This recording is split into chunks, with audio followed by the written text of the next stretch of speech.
মশাল হাতে বারাসাত থানার মেন গেটের সামনে বিক্ষোভ দেখালো অল ইন্ডিয়া স্টুডেন্ট ব্লক। গতকাল যাদবপুর বিশ্ববিদ্যালয় চত্বরে শিক্ষামন্ত্রীর গাড়ির তলায় পড়ুয়া চাপা পড়াকে কেন্দ্র করে উত্তাল হয়ে ওঠে যাদবপুর ক্যাম্পাস।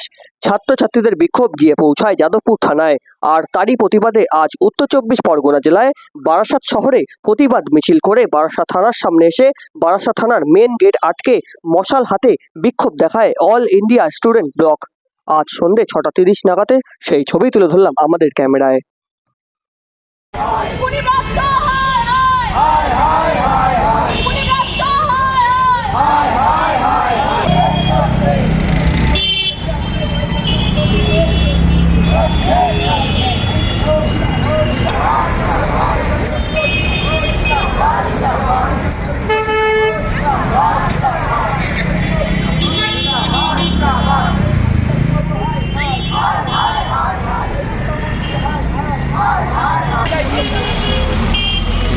জায়গায়